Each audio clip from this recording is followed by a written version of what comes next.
গুলো আমরা পুজো করিয়ে আপনাদের হাতে হাতে ফেরত দিয়ে দেবো।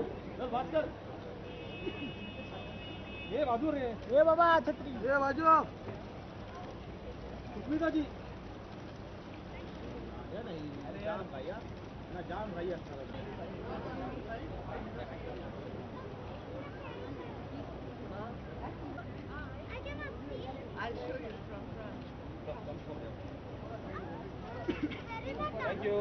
Baba, come.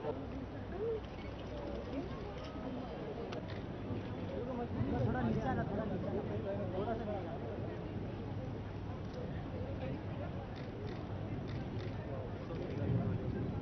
wait.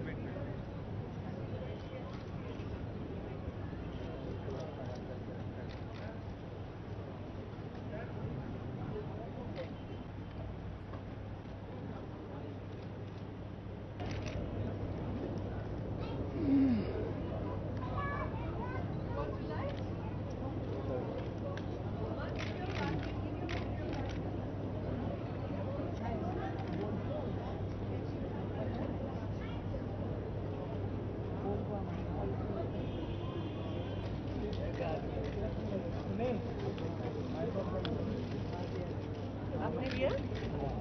लिया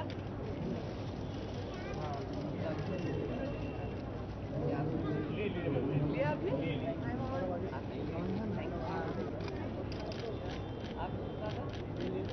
बिची?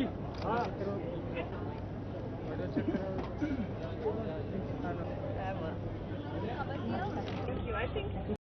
যেদিন নবরাত্রি শুরু হয় সেটা 8 দিনের যেটা হয় সেলিব্রেশন 9 দিনের তার মধ্যে আমরা অলরেডি শপিং শুরু করে দিই। আমরা পুরো স্টাফ আমাদের কাছে যত লোকেরা আছে সবাইদের শপিং হয়, কুর্তা পাজামা শাড়ি এইসব।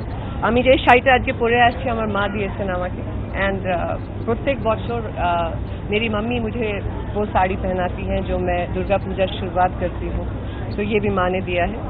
যখন ছোট ছিলাম তখন থেকে আমি কলকাতায় অনেক বড় বড় দুর্গা পূজা দেখেছি, কাকুর সাথে, দিদিমার সাথে, বড় দিদিমার সাথে, দাদুর সাথে। আর আমার সবসময় এই মনে থাকতো যে আমরা না হপ করে করে যেতাম, প্রত্যেকটা ডিফারেন্ট লোক্যালিটিতে পুজো দেখতে যেতাম, সেখানে দাঁড়িয়ে দাঁড়িয়ে সব কালেক্ট করতাম, অনেকগুলো ভোগ খেতাম আর মিষ্টিগুলো কালেক্ট করতাম। সবচেয়ে ফেভারিট জিনিস ছিল যে পুজোর সময় সবাই আমাদের খুব গিফট দিত।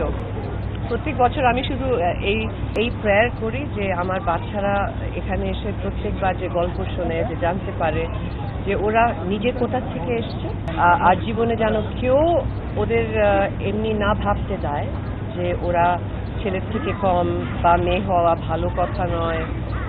যদি মেয়ে না হতে তাহলে মা দুর্গার রূপে জন্ম নিতে পারছে না। That's the biggest thing I try and teach them every year. I'm a প্রবাসী বাঙালি, but I have this connect, that this memory that Durga Puja always makes me feel যে আমি একটা বাঙালি মেয়ে আর এটা আমার মা দুর্গা।